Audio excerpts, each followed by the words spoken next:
Alhamdulillah, wassalatu wassalamu ala rasulillah, wa la nabiyya ba'da, wa ala alihi wa ashabihi ajma'in, amma ba'd. Assalamu alaikum wa rahmatullahi wa barakatuh.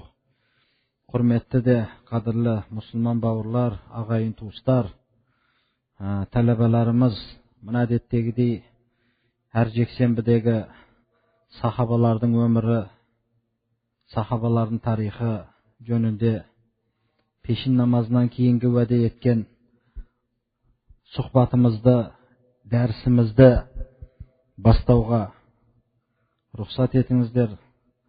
Allah Tağala осы sahabalardın ömürün, sahabalardın жүріп etken жолын bizlerge de nasip etsin.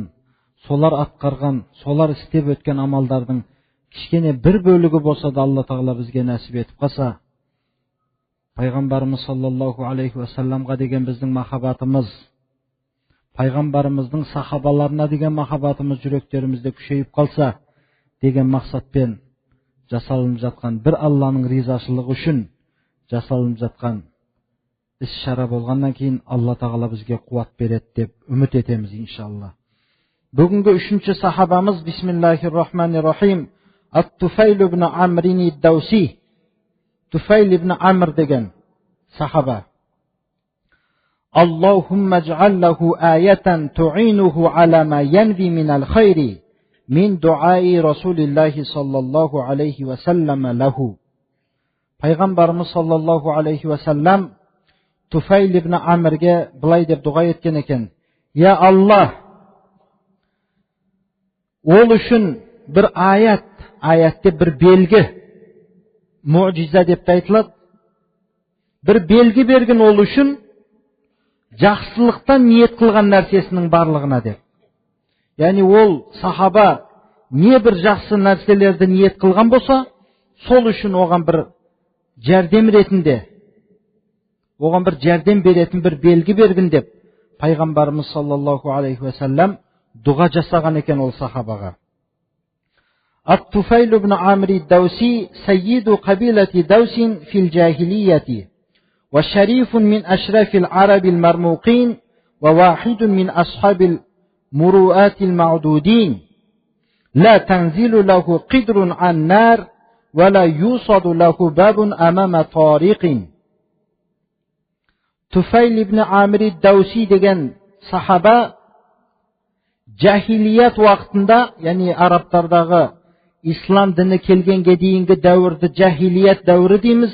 Сол надандық дәуірінде Арабтардың ішіндегі Дәус деген қабиланың бір саййиді болған еді.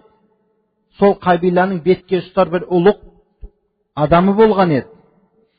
Және абыройлы Арабтардың ең шарапатты мықтыларынан болған еді. Және санаулы ғана адамгершілік иелерінің бірі болған еді дейді.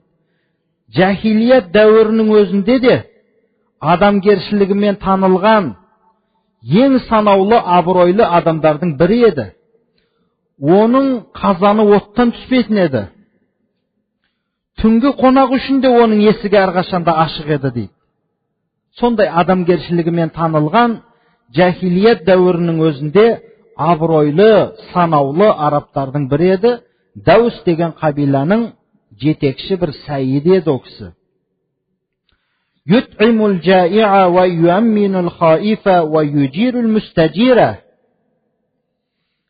Tufayl ibn Amr аш адамдарды, аш жалаңаштарды тойдыратын еді.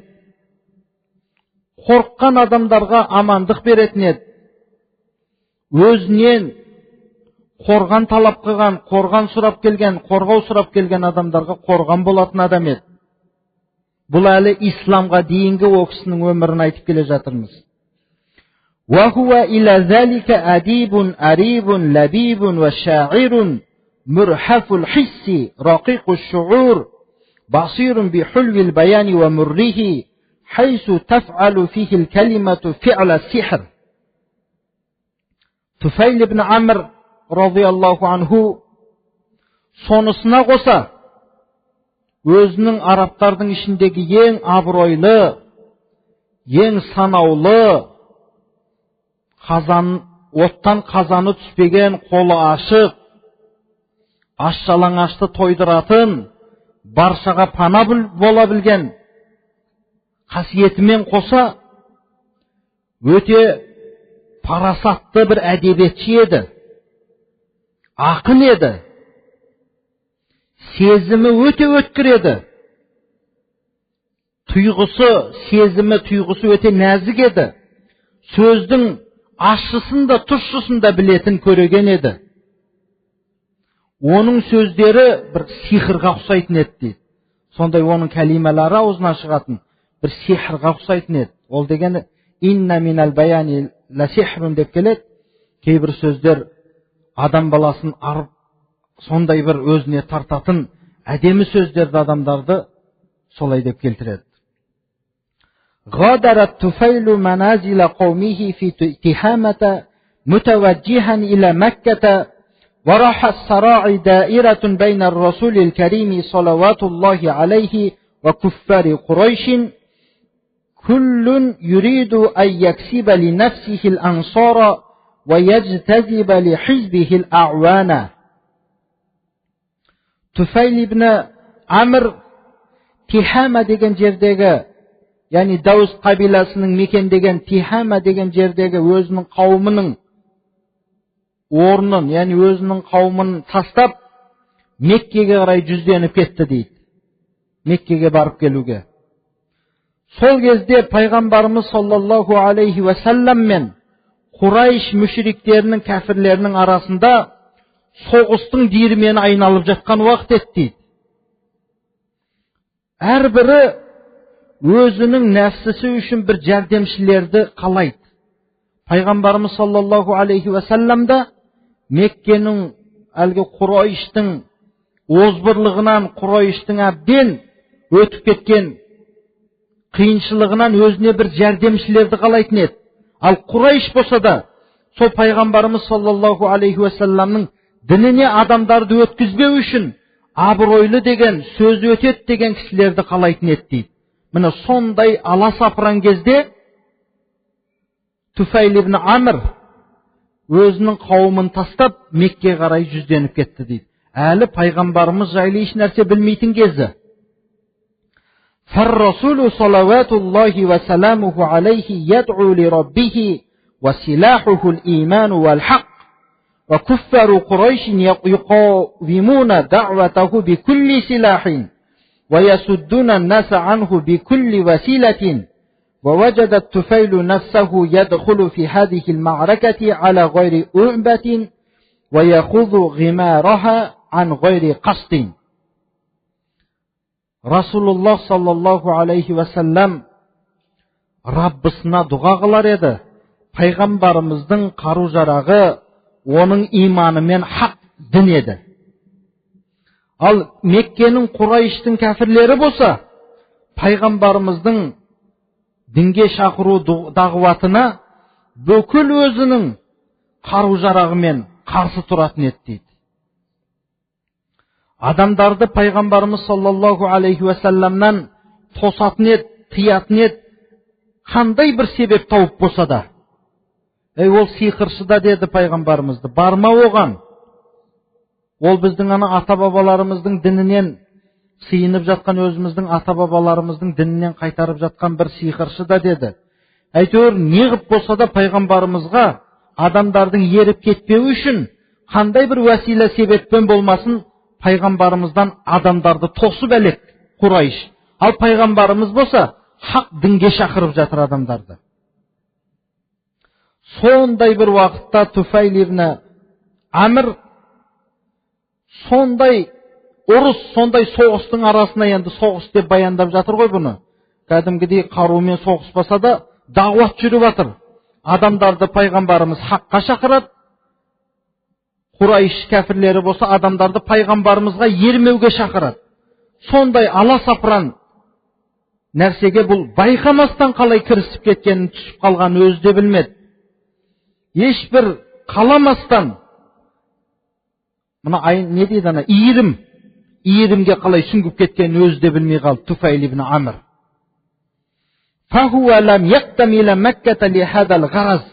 Өйткені бұл Туфайл ибн Амр Меккеге бұл мақсат үшін келмеген еді. Ол Құрайшқа, ене болсам пайғамбарымыз саллаллаху алейхи вассаламға болсайын, солардың біреуіне жәрдемші болайын деп келмеген еді. وَلَا خَطَرَ لَهُ أَمْرُ مُحَمَّدٍ وَقُرَيْشٍ قَبْلَ ذَلِكَ عَلَى بَالٍ. Туфайл ибн Амрдың ойына да кіріп шықпаған еді. Пайғамбарымыз саллаллаху алейхи вассаламның ісі және Құрайш кәфірлерінің ісі оның ойына да кіріп шықпаған еді. Ол жай Меккеге келген адам еді. ومن هنا كانت للطفيل بن عمرو الدوسي مع هذا الصراع حكاية لا تنسى فلنستمع إليها فإنها من غرائب القصص. Осы орында Туфайл ибн Амр үшін осы күреспен бірге естен шықпайтын бір хикая бар дейді. Қаны бір құлақ салып көрейікші сол хикаяға. Бұл бір керемет, ғажайып бір хикая, бұл қисса бұл. Соны енді Туфайл ибн Амрдың өзінің аузынан естіп көрейікші дейді. حدث الطفيل قال قدمت مكة فما إن رآني سادة قريش حتى أقبلوا علي فرحبوا بي أكرم ترحيب وأنزلوني فيهم أعز منزل. Мен Меккеге келдім. Құрайштың ұлылары, Құрайштың басшылары мені көріп ақ, маған жүгіріп келіп, маған ең бір құрметпен, үлкен бір құрметпен мархаба деп, акрама тархиб, керемет бір сәлем беріп келді. Ең бір құрметті орынға мені отырғызып, құрметті орыннан маған орын берді. ثم اجتمع إلي سادتهم وكبراؤهم وقالوا يا طفيل إنك قد قدمت بلادنا وهذا الرجل الذي يزعم أنه نبي قد أفسد أمرنا ومزق شملنا وشتت جماعتنا ونحن إنما نخشى أن يحل بك وبزعامتك في قومك ما قد حل بنا فلا تكلم الرجل ولا تسمعن منه شيئا فإن له قولا كالسحر يفرق بين الولد وأبيه وبين الأخ وأخيه وبين الزوجة وزوجها.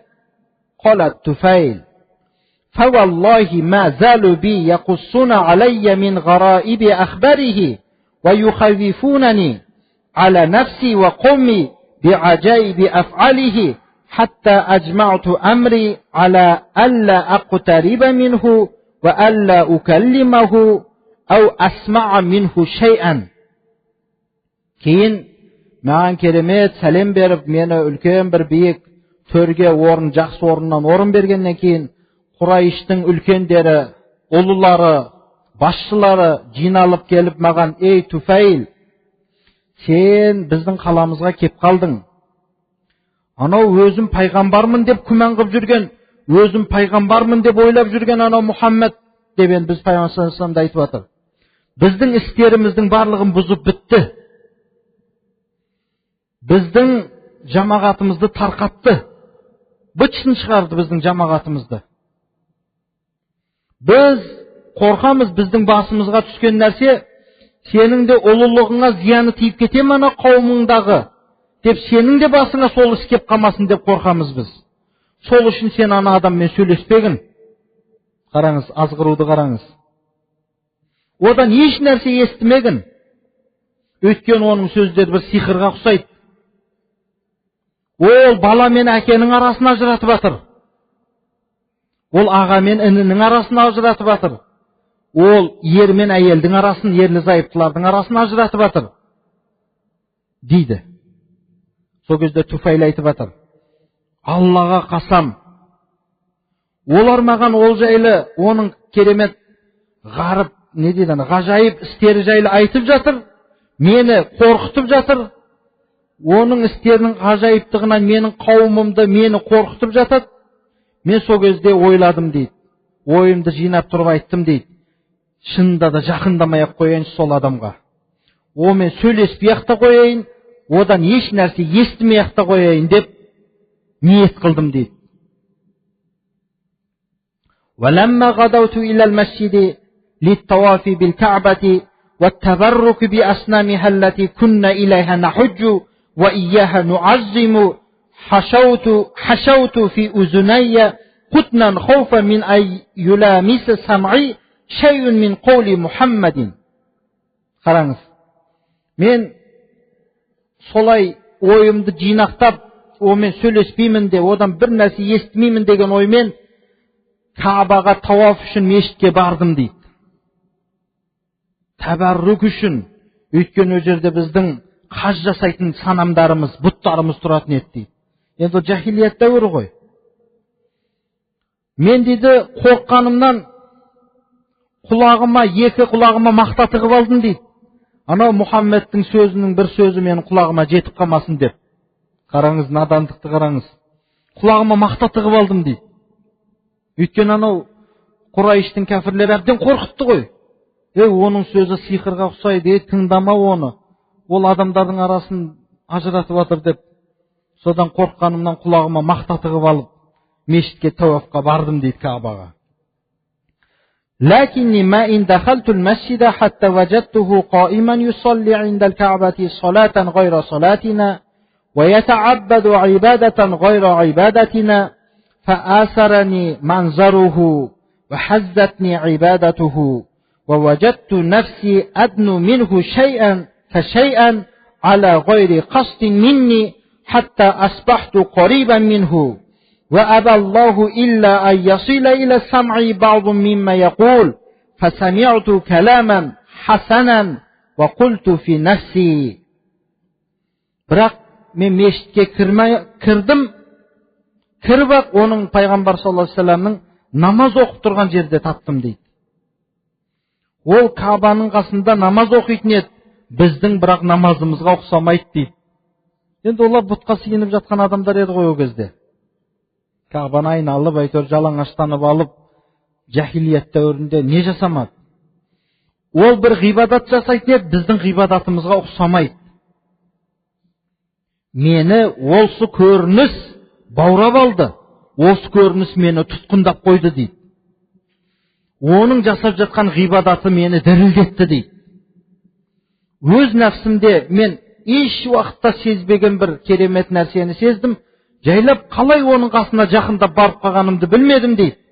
Алла тағала нәсіп етіп, мен құлағыма мақта тығып алсам да, оның кейбір сөздері менің құлағыма жетті дейді.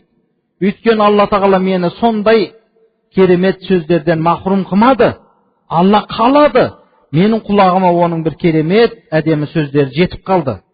Сол кезде барып мен айттым дейді. Сәкәләтке уммука я Туфайл.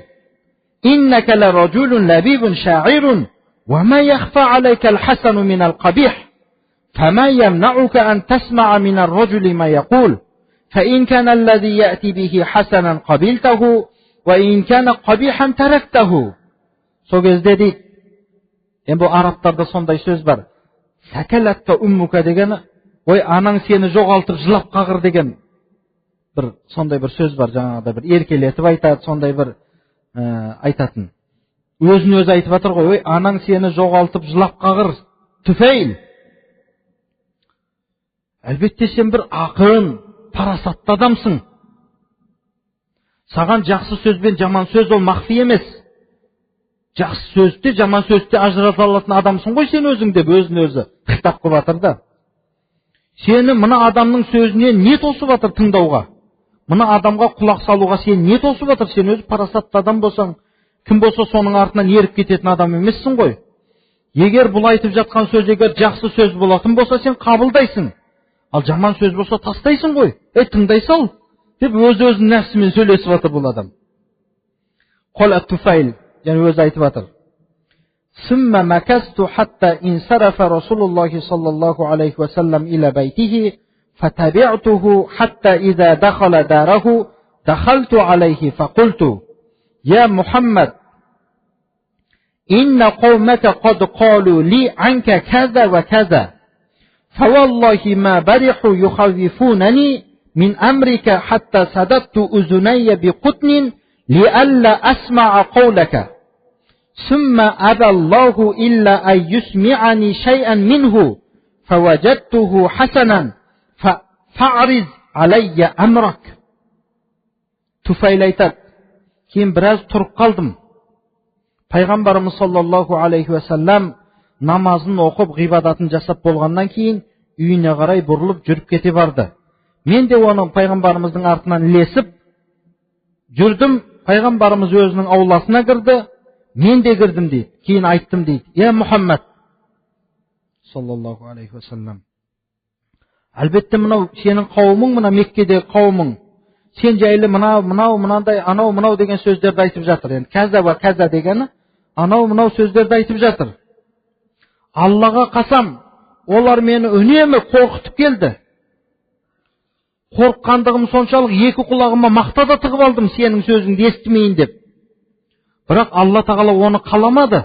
Маған естіртті Алла Тағала сенің сөздеріңді. Бір жақсы сөздер таптым сенен. Сен енді маған ісіңді жайғын, яғни ісіңді айтқын. Қандай іс ол сенің ісің деп, әлі исламнан мүлдем хабарсыз адам ғой. فعرض علي أمره وقرأ لي سورة الإخلاص والفلق فوالله ما سمعت قولا أحسن من قوله ولا رأيت أمرا أعدل من أمره عند ذلك بسطت يدي له وشهدت أن لا إله إلا الله وأن محمد رسول الله ودخلت في الإسلام. Қараңызшы, қандай бақыт. Кейін пайғамбарымыз маған ісі жайлы жайып ашып әңгіме айтып, Ихлас сүресі мен Фалақ сүресін оқып берді дейді. Аллаға қасам, мен бұдан әдемі, бұдан шырайлы, бұдан керемет сөз естімеген едім бұған дейін. Мен бұдан пайғамбарымыздың ісінен әділірек ешқандай іс көрмеген едім бұған дейін.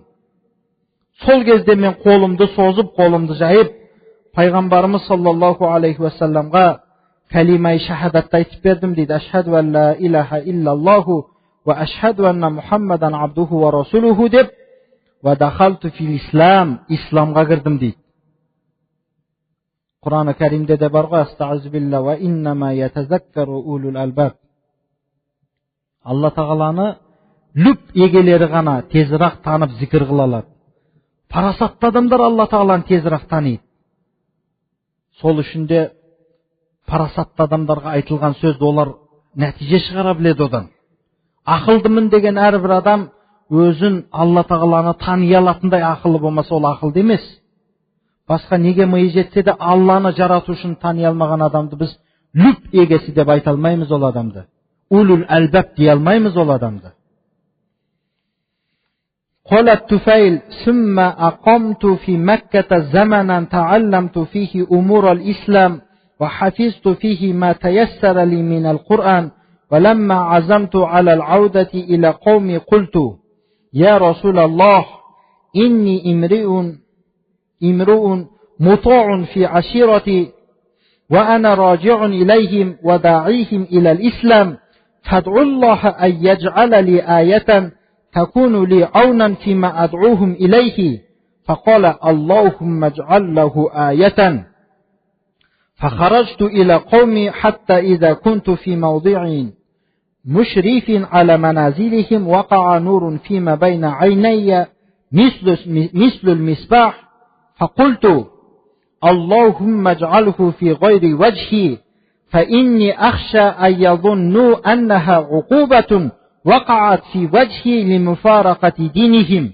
فتحول النور فوقع في رأس صوتي فجعل الناس يتراءون ذلك النور في صوتي كالقنديل المعلق وأنا أحبط إليهم من الثنية فلما نزلت أتاني أبي وكان شيخا كبيرا فقلت Туфайл айтады, кейін мен Меккеде иман келтіріп исламға кіргенімнен кейін Меккеде біраз уақыт тұрып қалдым. Ислам істерінен біраз үйрендім пайғамбарымыздан. Құраннан Алла Тағала маған нәсіп еткенінше жаттадым. Мен қайтатын уақытым келген кезде, қауымыма қайтатын уақытым келген кезде пайғамбарымызға барып айттым дейді. Я Расулаллах, мен бір туысқандарымның ішінде, қауымның ішінде итаат қылынатын адаммын. Ол дегені мен бір басшы, сөзіме тоқтайтын, адамдар менің сөзіме тоқтайтын, адаммын. Мен оларды қайтып барғанымнан кейін исламға шақырамын. Я Расулаллах, сіз Аллаға дұға қылыңыз. Алла тағала маған бір белгі берсін жәрдем ретінде. Мен оларды дінге шақырған кезде, олар менің сөзіме және де сену үшін бір белгі берсін деп Аллаға дұға қылыңызшы. Сонда пайғамбарымыз саллаллаху алейхи ва саллям әлгі дұғаны қылған екен. Аллахумма аджаллаху аятан туинуху ма янви минал хайр деген. Жақсылықтан ниет қылған әрбір ісіне жәрдем беретіндей бір аят, муъжиза, бір белгі бергін деп дұға қылған еді дейді. Мен пайғамбарымыздың алдынан шығып, қауымға қарай бет алдым, шығып кеттім. Сол қауымның, яғни ауылына жақын жерге барған кезде, Алланың құдіретімен менің екі көзімнің арасында бір нұр пайда болды дейді. Белгі. Тура бір шырақ, жанып тұрған бір шырақ тәрізді нұр пайда болды. Мен сол кезде айттым дейді, өзімше Аллаға дұға қылып: "Е Алла, бұны мен жүзімнен басқа жерге қойшы осы нұрды. Өйткені мен қорқамын, ана қауымым өздерінің дінін тастап кеткендігім үшін бір пайда болған бұның Алла тағала бұл дінге кірген үшін емес, біздің бұттарымызды тастап кеткен үшін мынаның жүзіне бір нәрсе болыпты ғой деп жаман күмәнға барып қалмау үшін мына жүзімдегі екі көзімнің арасында тұрған нұрды басқа жерден берші деп Аллаға дұға қылдым дейді. Сол кезде сол нұр Құдайдың құдіретімен менің қамшымның басына орналасты дейді. Оны қауым адамдар ұзақтан көретін еді сол нұрды. Ол нұр тура бір асылып тұрған шам тәрізді болатын еді дейді. Ана қолға бір шам ұстап жүрсе бір жарқылдап тұрады ғой. Бұл кісінің де қамшысының басында сондай нұр берді Алла тағала пайғамбарымыз саллаллаху алейхи ва салламның дұғасының шарапатымен. Мен қауымға бір Сәния деген екі таудың арасындағы бір жылға жер екен, сол Сәния деген жерден қауымыма түсіп барып, менің алдымнан бірінші болып қария әкем шықты дейді. Мен әкеме қарап тұрып айттым дейді: "Илайка анни я абати, фаласту минка ва ласта минни." Ей әке, сәлем, сізге сәлем. Мен сізден емеспін, сіз менен емессіз деп айттым дейді бірден. Қола, валима я бунайя. Не үшін? Не болып қалды ей балам? Құлту, мен айттым дейді: Лақад асламту ва табаату дина Мұхаммадин саллаллаху алейхи ва саллам. Әке, мен исламға кірдім. Мұхаммад алейхиссаламның дініне мен ілестім. Деп едім, әкем айтты дейді: "Ей бунайя, дини динук."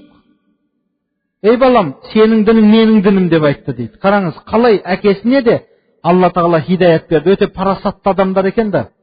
Фақулту изхаб вағтасил ва тахкил сиябака сүмма таала хатта уаллимака ма уллимту.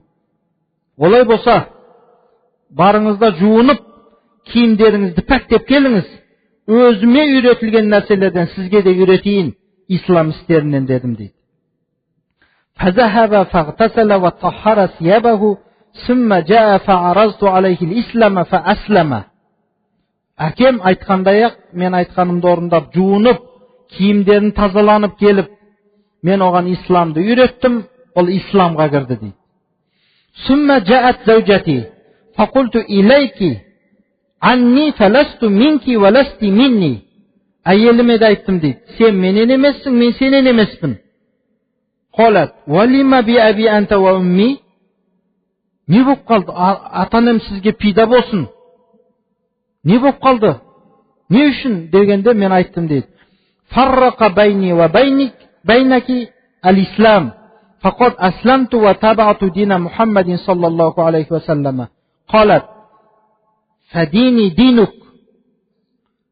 Мен айттым дейді: "Сені мен менің арамды ислам ажыратып тастады енді.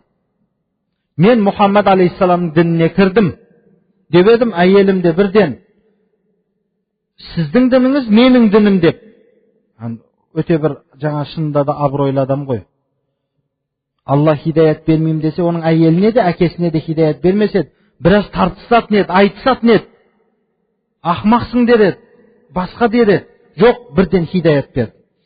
Фақалат, мен айттым дейді, құлту, фазхаби фатахари миммай зишара.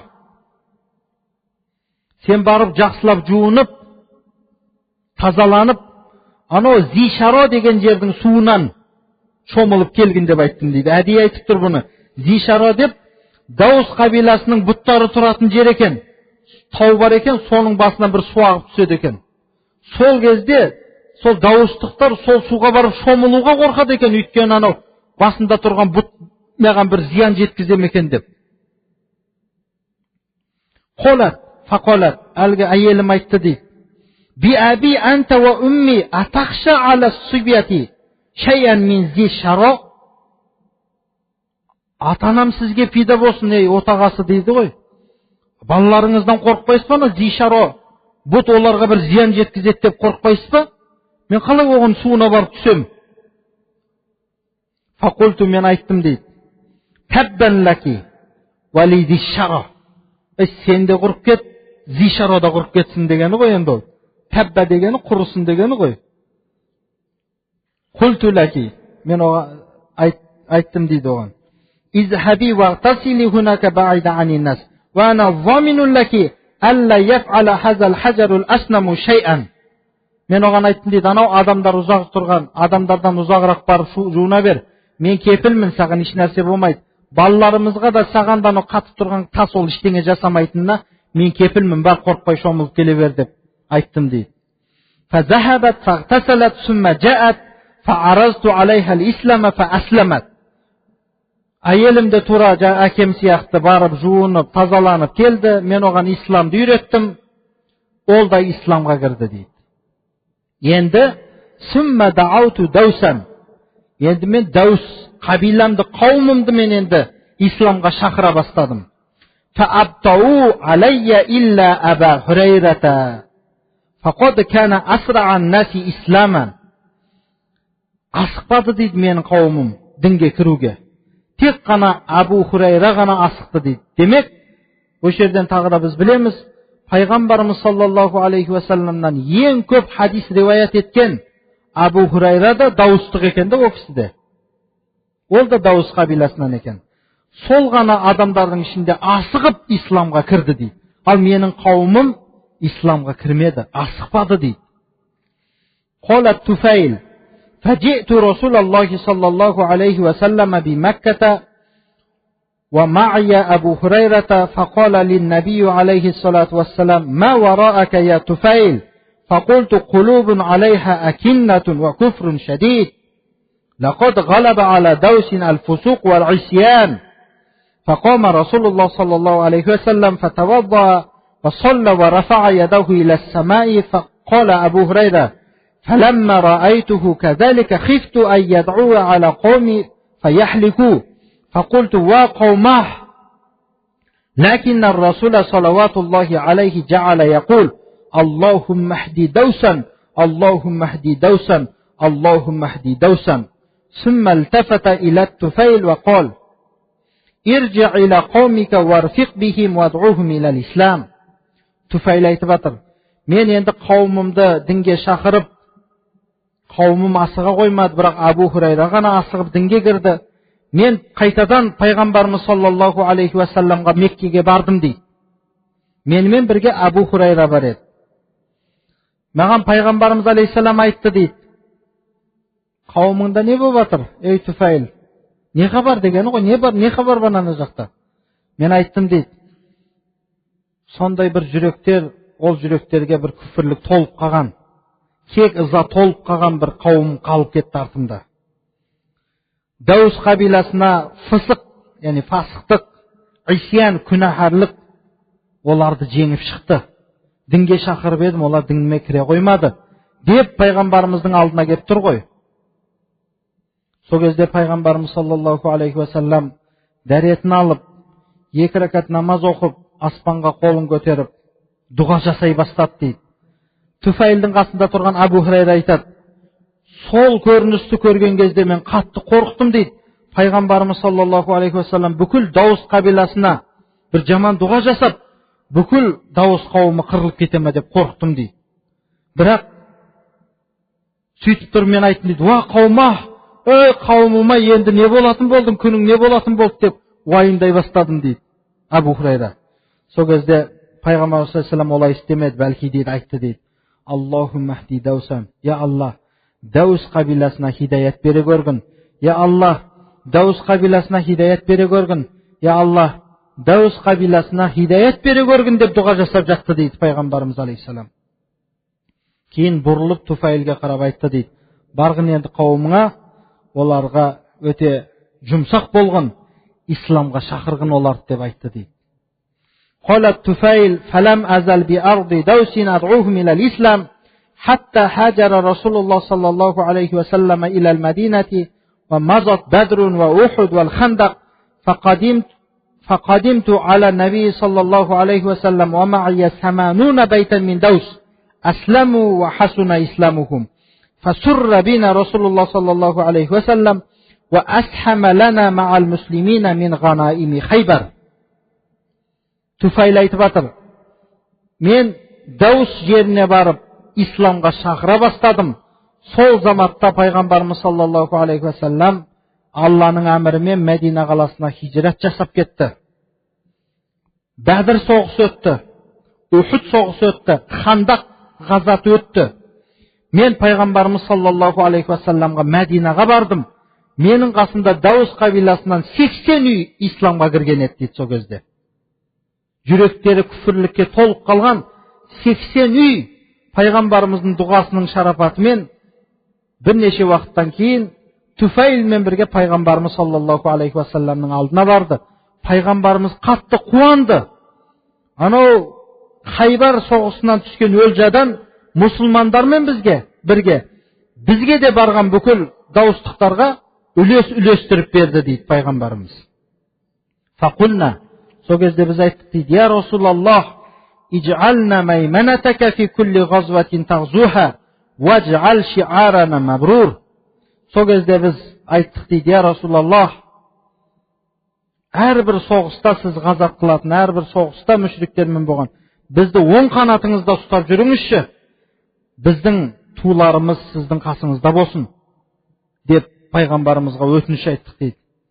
Қалат Туфайл, сумма лам азал ма Расулиллахи саллаллаху алейхи ва саллам حتى فتح الله عليه مكة فقلت يا رسول الله ابعثني إلى ذي الكفين صنم عمرو بن حمامة حتى أحرقه فأذن له النبي عليه الصلاة والسلام فسار إلى الصنم في سرية من قومه.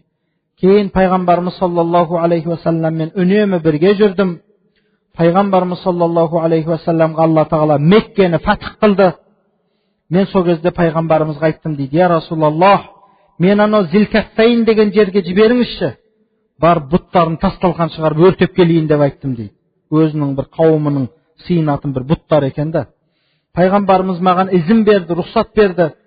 Мен Туфайл өзінің қауымымен бірнеше әскермен бірге сол бұттарға қарай кетті.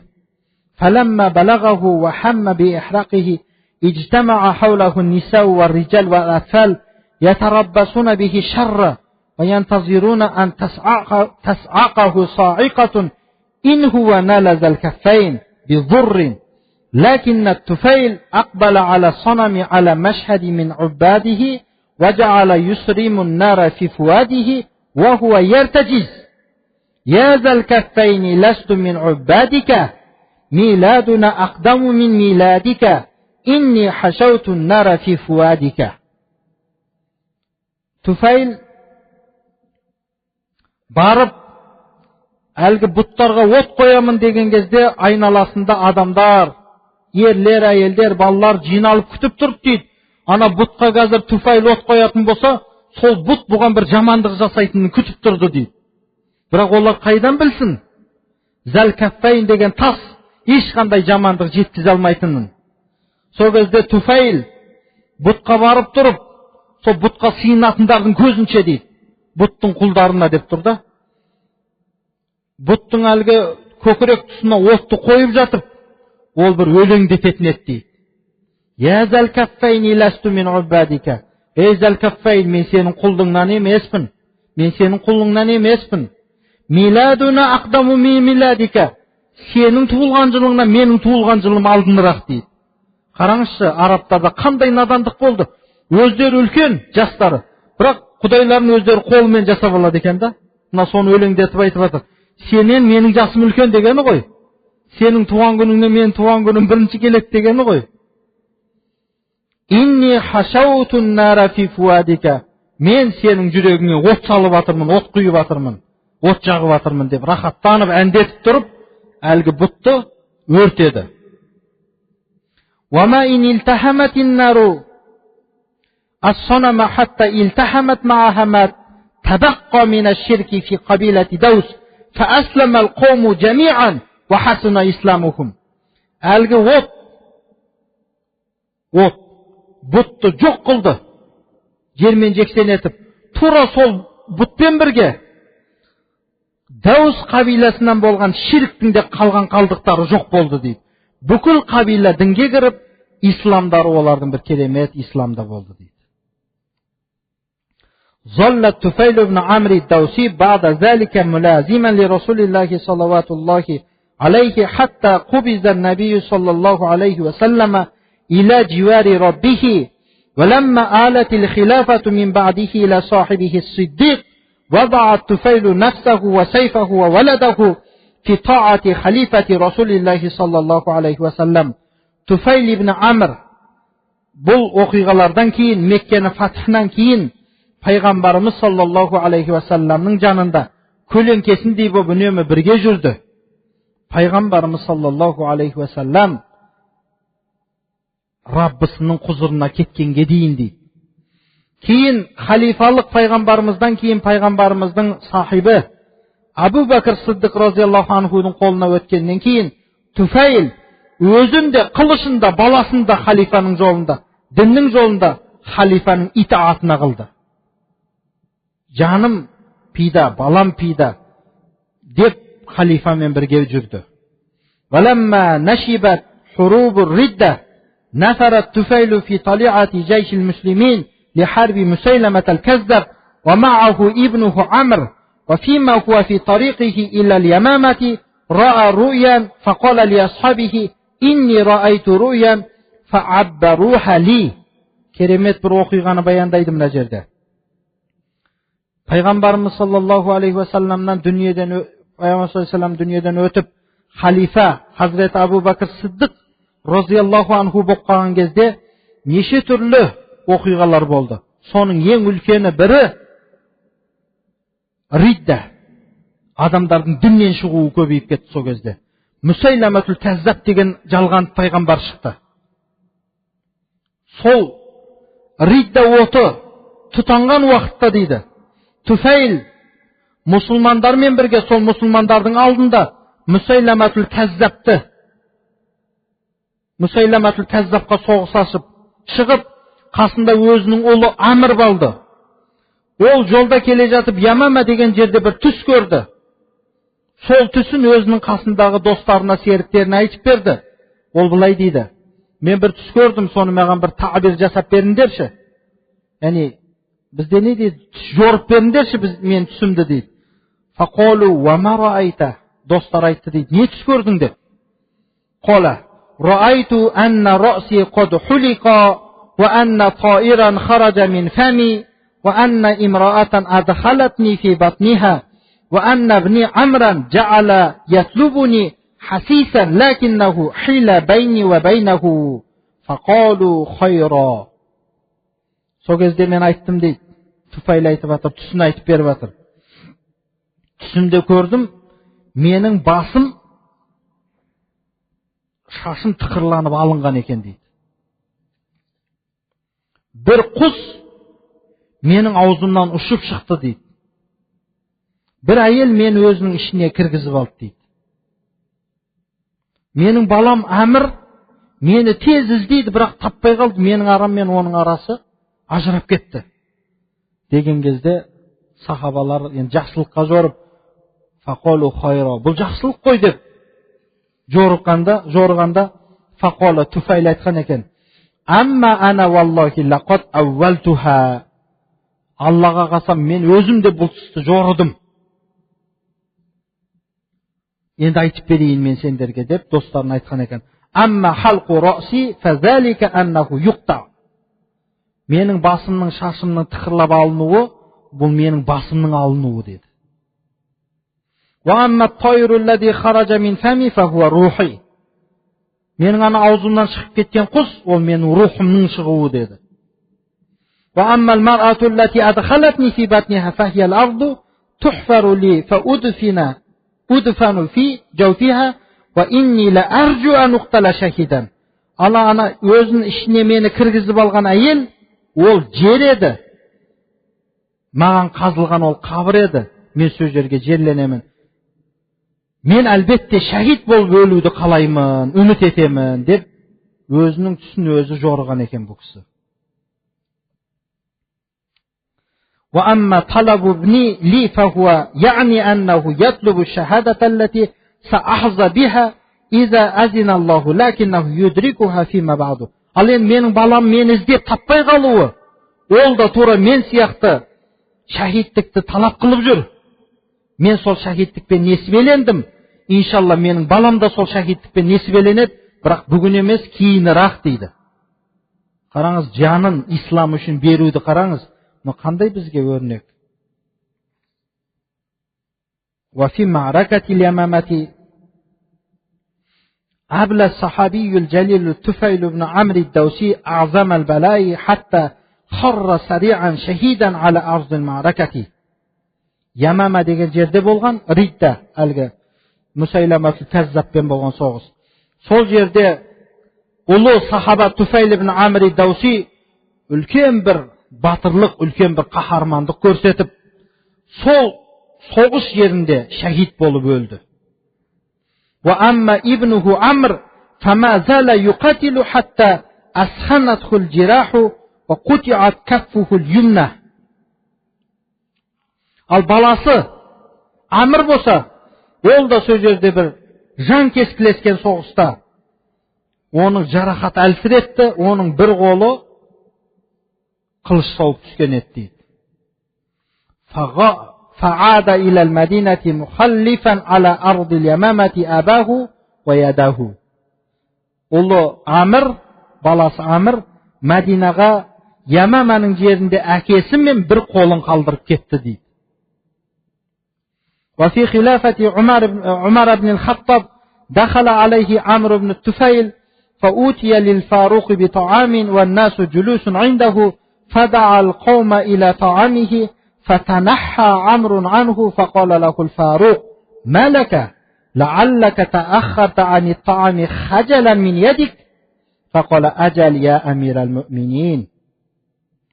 Hazreti Abu Bakr raziyallahu anhu'nun xalifалық дәуірінен кейін Hazreti Umar raziyallahu anhu'nun xalifалық дәуірінде Hazreti Umar'dың алдына Amr ibn Tufayl ibn әлгі Туфайлдың ұлы Амр кіріп, мұсылмандардың халифасының алдына тағам алып келінген кезде, оның айналасында бүкіл адамдар отырды. Хазіреті Омар адамдарды келіңдер, мына тамаққа келіңдер, тағамға деп шақырды. Сол кезде Амр ибн Туфайл жайлап өзін шетке қарай, артқа қарай сырылып отырды дейді. Сол кезде оны байқап қалған Хазіреті Омар разияллаху анху, мұсылмандардың халифасы: не болды саған, Амр? Сен анау бір қолың жоқтығынан ыңғайсызданып тағамнан артқа кетіп атсың ба? деп сұрадығанда, фақала ажал я амир ал-муъминин, я солай амир ал-муъминин деп жауап берді Амр. Сонда Хазірет Омар не деді? Қала валлахи ла азуқу хаза таама хатта тахлитаху биядикал мақтуати.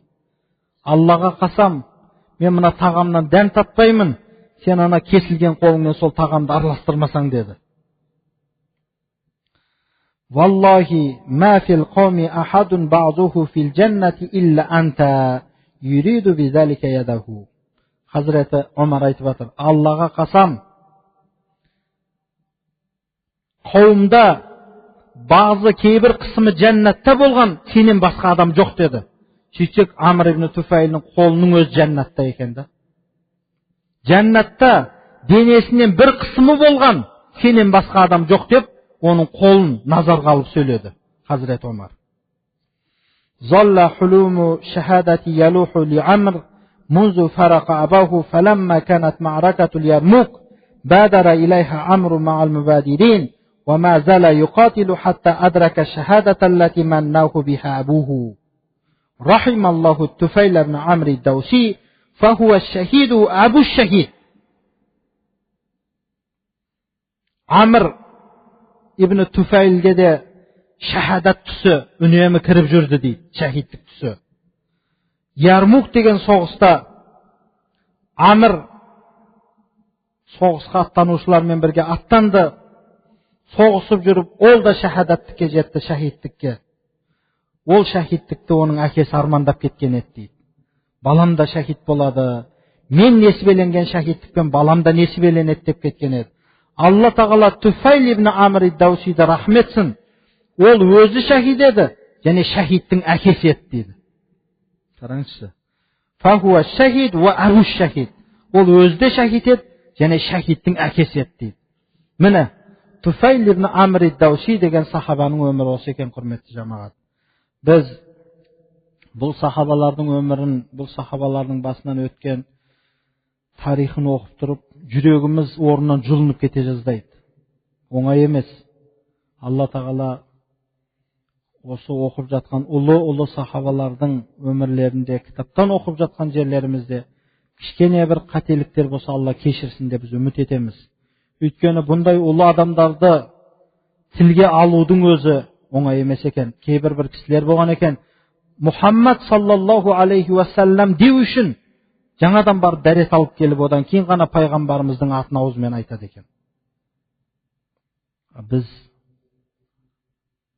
сахабаларын, пайғамбарымыздың солардың жүрген жолына махаббатымыз болмаса, қаны біздің шынайы мұсылмандығымыз, қаны біздің әхлі илім, я Алла, мен жақсы көремін өзіңді, я Алла, мен сенің пайғамбарыңды жақсы көремін деп тілімізбен айтамыз, бірақ жүрегімізде оларға деген махаббат болмаса, оның бәрі жалған бір дауа болып қалады. Оның бәрі әшейін бір жай сөз болып қалады. Сондықтан біз Алладан көбірек сұрайық. Ана ұлылардың айтқан: "Ухиббус салихин ва ласту минхум лааллаллаха ярзуқуни салаха" деп. Мен ұлыларды өте жақсы көремін, бірақ өзім олардан емеспін. Кәнеден де Алла Тағала мені де сол ұлылардың ұлылығымен ризықтандырса деп. Жаңа уағызға сәл кешігіп келген адамдар бар. Мен солар үшін айта кетейін. Инда зикри салихин танаzzalur rahma деген пайғамбарымыз саллаллаху алейхи ва салламның бір сахих хадисі бар. Ұлыларды, Алла Тағаланың сүйікті пенделерін, ізгі пенделерін зікір қылған жерге Алланың рахматы жауып тұрады дейді. Иншалла сол рахматына сіз бен бізді тапқан болсын. Сол Алланың рахматын үміт етіп, біз осы нәрселерді, осы уағыздарды айтып жатырмыз. Иншалла осы кітап ақырына барғанға дейін Алла Тағала біздің жүректеріміздегі имандарымызды шапшып тұрған бір керемет, ұлы, керемет, күшті иманға айналдырсын деп Алла Тағаладан біз тілейміз. Міне бүгін 3-ші сахаба Туфайл ибн Амр ад-Дawсiyді оқып бітірдік. Алла Тағала қабыл етсін. Ва ахиру дa'wana анил хамдулиллахи раббил аламин. Раббана фагфир лана зунубана ва каффир анна сайyiatina ва таваффана ма'ал абрар. Я Раббим Аллах, Туфайл ибн Амр, оның баласы Амр ибн Туфайл деді. Мына жерде біз зикір қылдық. Расулуллах саллаллаху алейхи ва саллам дуға жасаған екен. Әрбір жақсы істерінде оған бір жәрдем болатын белгі бергін деп. Я Раббим Аллах, осы сахабаларға, Пайғамбар саллаллаху алейхи ва салламның сахабаларына деген біздің махаббатымызды, біздің ықыласымызды Алла өзің арттыра көр. Біздерге Алла Тағала өзің илмі нафия бере көр. Алла Тағала біздің жүректеріміздегі имандарымызды күшейте көр. Біздің мына медреседе оқып жатқан талабаларымыз, мына ықыласпен уағыз, сұхбат естіп жатқан жамағатымызды Алла Тағала өзің пайдалы білімдермен Алла Тағала өзің сусындата көр. Саллаллаху тағала аля хайры халқихи Мухаммад ва аля алихи ва асхабихи ажмаин. Аллаху